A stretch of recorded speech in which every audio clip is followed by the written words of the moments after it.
permettrait de dire. Voilà. Allez, moi, comme Cathy, avant, j'étais là, non, mais non, voilà. Et puis maintenant, j'assume totalement, donc j'en ai plein.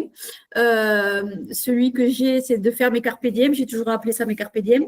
Et comme je suis hypersensible extravertie, ça s'appelle comme ça, j'ai appris ça il y a 5-6 ans. Quand je vis un bon moment, j'arrive à le fixer.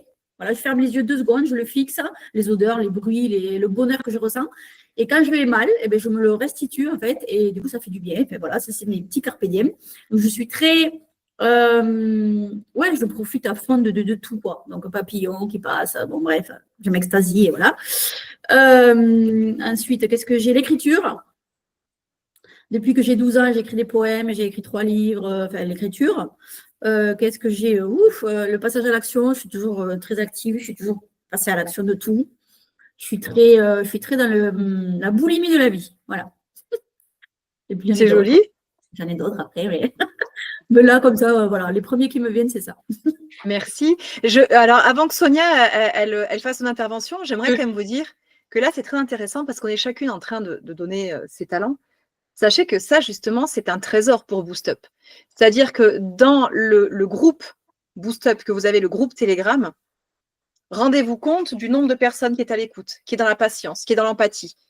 Tout ça, ce sont des talents qui vont pouvoir vous aider à passer à l'action, à vous motiver, à aller toujours plus loin si vous vous trouvez dans une situation de blocage. Et c'est là où vous pouvez peut-être maintenant vous rendre compte de la dimension de ce que c'est que Boost Up. Sonia, elle n'a pas fait les choses à moitié. Là, Boost Up, c'est vraiment quelque chose de précieux parce que c'est le côté communautaire, c'est le côté écoute, le côté échange. Donc là, tous ces talents que vous venez de partager, ce sont des partenariats pour évoluer. Pas que des partenariats professionnels, parce qu'on vous a dit que vous pourrez trouver des partenaires peut-être. Mais il y a aussi des partenaires de vie qui peuvent vous accompagner dans votre cheminement, dans votre réflexion. Et qui pourra après déboucher sur une autre évolution professionnelle selon vos envies et vos ambitions. Sonia, je te laisse la parole et après on va aller dans le vif du sujet. Ok, alors moi ça a été longtemps très difficile de dire j'avais des talents puisque j'ai été élevée dans cette condition de tu vaux rien, tu sers à rien, ça sert à rien ce que tu fais. Et je me suis très vite rendu compte que les gens qui étaient autour de moi y étaient pour une raison bien précise. C'est qu'à travers moi, finalement, j'étais moi l'audacieuse qui passait à l'action.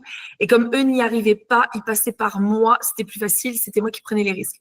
Donc, si je devais me définir aujourd'hui, moi, les filles, je dirais que je suis une audacieuse qui a toujours aimé l'aventure. Moi, je suis une baroudeuse.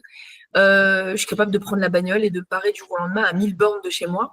Ça a toujours été comme ça. Et je pense que j'ai une intelligence émotionnelle très développée. C'est-à-dire, vous pouvez me mettre à n'importe quel endroit, à n'importe quel moment. Même vous me changeriez d'époque, que je m'adapte en 2 secondes. C'est-à-dire que je regarde l'environnement, j'observe les gens et je passe inaperçu, entre guillemets, je passe dans le moule. Peu importe, ça passe. Et c'est une intelligence émotionnelle que j'ai développée avec le temps. Et quand je l'ai découvert, je me suis rendu compte que très, très vite, même par exemple dans mon coaching, je vous donne un exemple, dans mon coaching, j'observe la personne que je coach, elle est en train de me dire quelque chose et indirectement, je lui insuffle un exercice où la personne me dit « Oh bah merde alors Sonia ». Mais ça me correspond complètement. En un quart de seconde, dans mon coaching, je suis capable de changer un exercice que j'avais prévu, qui n'était pas prévu.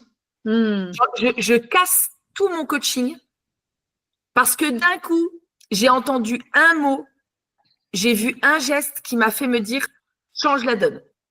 Et pour moi, ce n'est pas au client de faire ça, c'est à la coach de faire ça. Et pour moi, une coach, elle ne peut pas toujours suivre sa préparation, c'est impossible.